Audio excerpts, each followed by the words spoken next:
The much anticipated 100% Design South Africa Expo recently took place as part of Decorex Johannesburg, with magnificent high-end designs for all to see. This is the second year of 100% Design South Africa in partnership with headline sponsor Tufan Human Design Group and exhibition organizer Tebe Reed. The show offered superbly curated displays with top global designs alongside local designs. The 5-day expo comprised of specially crafted furniture pieces, ceramics, lighting, office furniture, home and decor pieces, and so much more. Each piece was designed to the finest detail and handcrafted to perfection to feed the eyes of the many visitors at this year's expo. 100% Design South Africa 2015 is a really great improvement on our inaugural show. We've just seen the industry have really raised the bar this year. We've got phenomenal exhibitions on. We've got a whole gamut of new launches, and I really feel the industry now have a platform, the design industry have a platform where they can really showcase their work. Both the local design industry and the international design industry are side by side, and it's seamless. South African design is here, and I've met several international visitors already at the show, and they're blown away by the quality of South African design. Featured designer Renee Rousseau certainly took the spotlight with the bright and colourful designs that are a true definition for art meeting design. For 100% design this year, I decided to blow my patterns up and put it on products that are at a big scale. I did a couple of rugs. They're 2 meters by 1.2, and this is the new pattern range called Pack Boy. So it's wool carpets, very colorful, quite sophisticated. These are the smaller carpets that I made that are seen as a complement to the larger rugs. I also decided to do screens. This is a collab project that I'm doing with 2 guys from Funk Studio, where we decided to do screens or room dividers. Print the patterns quite big, nice wood frame. We made the hinges ourselves, so it's nice and colorful. This screen is more black and white, so I also did want to do work that's a little bit less colorful for a different type of market. My processes are often not this simple. It takes a long time to get to this final result, but I experiment a lot with different types of arts, and I get great inspiration from architecture and different cities and traveling.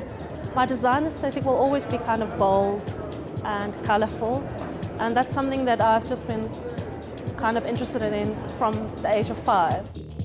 Form and function is a key principle to any design, and the Bossa range certainly lived up to this with its multifunctional and striking design.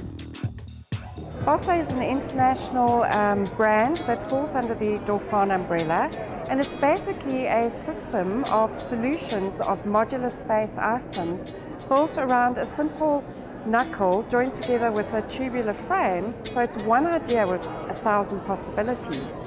So within the Bossa range, you can take the concept of these components and simply build up a beautiful casual seating area. You can take the same components and build up open plan desking solutions. Those components can also then be utilized for executive type workstations or alternatively storage for all those types of environments. As part of a 100% office, interior designer Liam Mooney brought in a Scandinavian-inspired look for an open office space. Home offices do not need to be the kind of corporate space that you would find in traditional offices, business offices. And so you're allowed to change the tone a little bit. It can be a little bit more relaxed. It doesn't need to be as formal and as corporate as other places. I like the idea of mixing very home-like suggestions, so like the sideboard with the objects over there and a lounge setup, but then with a very corporate desk. I like that contrast, making the office space a bit more personal. 8 young and talented designers were chosen as part of this year's 100% Talent to give these designers a step into the industry.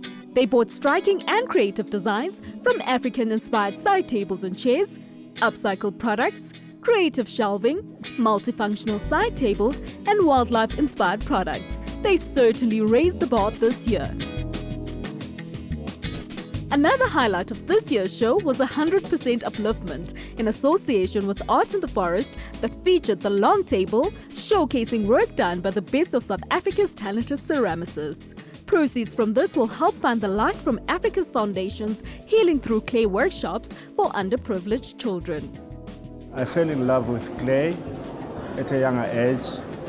I used to make cattle, this cattle whilst we were heading cattle, like playing with, making oxen. From that time, I just love to make things with clay. If you do something, always try to do it 100% more or 110% more and love what you do. Another highlight was 100 beautiful things, and there were 4 words to describe this display: remarkable South African designs. 100 Beautiful Things is a project dear to my heart. I'm a great champion of South African design, and it's one of the highlights of my year to go around and look for 100 beautiful things, all made in South Africa in 2015. With the move from mass production, design has been evolving, and handcrafted pieces are the preferred choice. South African designers are finding their own inspiration and designing pieces that each have their own unique stories. What I'm really looking forward to for 100% Design next year is more of what I've been seeing this year. I think we're going to see better presentation of work, better skill development, better products on show. I think our craftsmanship is improving year by year. And I'm also enjoying the fact that a lot of international companies want to be here now. They're realizing that our market is actually an extraordinary market. And there's a can-do attitude here that really encourages people. So I just know next year's show is going to be phenomenal.